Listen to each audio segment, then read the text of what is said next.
When you start to cut the hive off, the hive mind, the Antichrist, really, is what it is. The system starts to go crazy. They go cray. New agents show up. New questions show up. It's wild. But usually it don't take long to catch them, you know. If somebody denies the fundamentals of the faith, you know something's up. Something is up. You know they're possessed by some kind of spirit and it is not from God. Got something falling off this truck right here. Or something. Or this car or somebody's car. It might be that van up there. Let me get in the other lane and see what happens.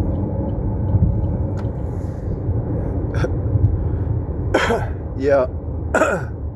If they deny some of the fundamentals of the faith, you know it's an agent. You know it's an agent. Agent Smith.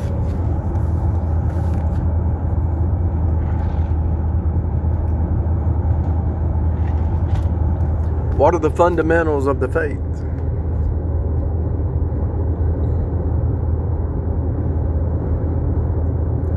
Jesus went to the cross and shed his blood for you, became a sacrifice. Without the shedding of blood, there's no remission of sin.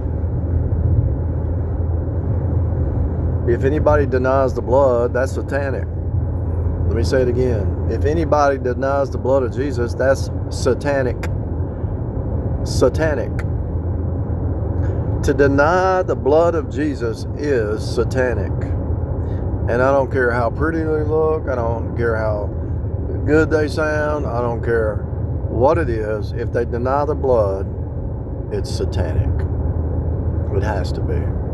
That's kind of like the verse in 1 John or 2 John or 3 John. If they say that Jesus didn't come in the flesh, that's satanic. It's Satan, doctrines of devils, doctrines of demons. If we say that we have no sin, we deceive ourselves, truth does not abide in us. But if we confess our sin, he's faithful and just to forgive us our sin and cleanse us from all unrighteousness. How do you get cleansed? By the blood. How do you get the righteousness of Christ? You appropriate it by faith. What did he do? He went to the cross and shed his blood.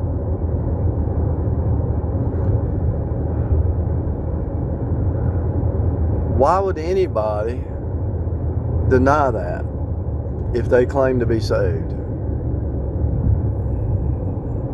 Pride, ego, arrogance. There's too many New Testament verses and Old Testament that point back to the blood of Jesus. And because Jesus didn't arrive until 2,000 years ago, there had to be some typologies, a temporary covering, a typology until then. It's a sacrificial redemptive system. Sacrifice, redeem. Sacrifice. If you want an education, you got to sacrifice. If you want a paycheck, you got to sacrifice. If you want a good marriage, you got to communicate.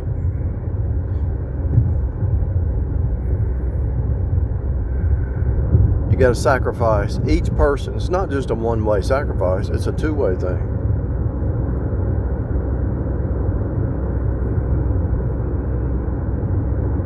Wives, submit to your husbands as unto the Lord. Is that sacrifice? Yeah.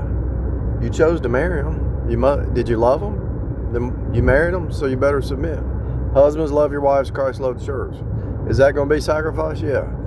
Both parties got to sacrifice.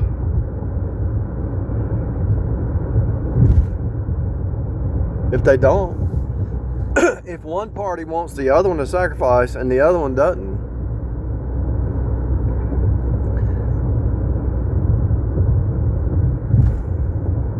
it's not real.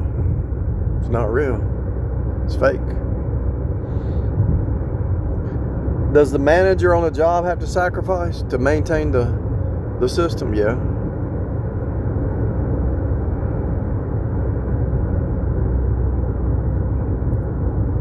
Do the employees have to sacrifice? Yeah. The manager's got to go in there and be on call and work and be responsible and probably work more. I've trained people. I've been a manager over a couple people in my life, and every time you're a manager, you have to work harder. You have to work harder than the people under you because you got to make sure everything's flowing. It's a harder job to be a manager, to be honest with you. Make sure the parts are flowing. You got enough supplies. Make sure the people are moving. Make sure customers are happy. It's harder to be a manager than it is to be an employee. Seriously. You think I'm lying? If I'm lying, I'm dying. That's the truth. That's a fact, Jack. To manage a household, that's hard. That's sacrifice. Everything is sacrifice down here. Because it's a sacrificial, redemptive system.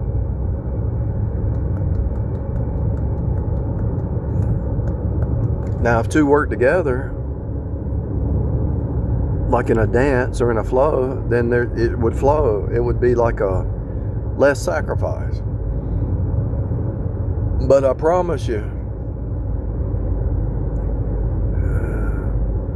everything's kind of like a business down here. Maintaining your body ship, your health, your home, your car, your house, your business. It's all running a business. It's all maintaining the ship. It's all about teammates on a ship. And if somebody's on a ship and they don't want to pull any of the weight, it affects the whole ship. And if you got a ship, it's got to be based on truth. Because reality is based on truth. And if somebody on the ship is lying, stealing, cheating, lying, not pulling their weight, doing their duty. The old-timey preachers, when they married somebody, they would talk about duty. He does his duty, she does her duty. And if they ain't doing their duty, they've abandoned ship. Period. No ifs, ands, or buts. No but. No. If you don't do your duty, you've abandoned ship. I don't care who it is. You're going to answer before God. You either do your duty or you don't. Why did you join the ship? Why did you join the crew? Why did you get on board? If you don't want to do your duty, why did you try to get on board? Because you're a liar, a deceiver, you want it. It's all about being lazy and a free ride and all that stuff. Not want to be held accountable. People don't want to be held accountable. You know? People don't want to be held accountable.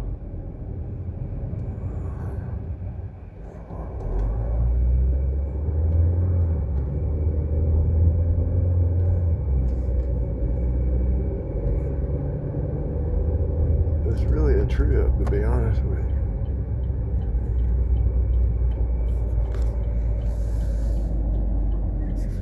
You can see them a mile away too. I told a manager the other day, I said, you know how you can test somebody to see if they're going to be a good employee? Give them a radio, tell them to go over there and look for something and report back. And if they just get on the radio and just start talking, instead of getting your attention, knowing you're busy, and if they just get on the radio and start talking without getting your attention first, you know they don't have the ability to have the awareness of the other person. They're not self-aware, you know. They're not aware of other people. They're just selfish. Just start speaking, you know. If somebody just starts talking and somebody else is busy, that means it's all about them, right?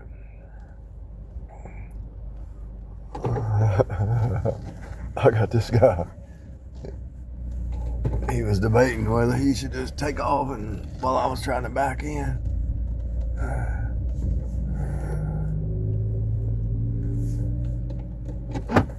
Cut me off. selfish people in this world. And when you no longer play the game,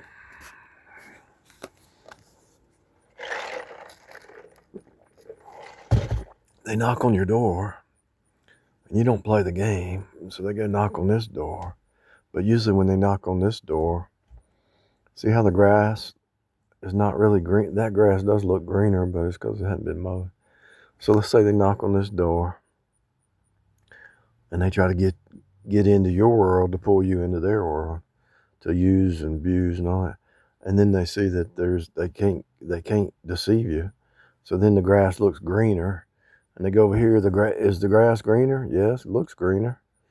But then they knock on that door, and they find out this person was worse than they are. They were trying to get in to steal, kill, and destroy. They knock on this door, and this person's trying to steal, kill, and destroy from them.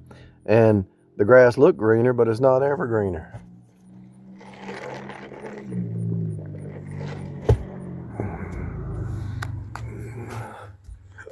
Here's the question of the hour. Was the grass greener?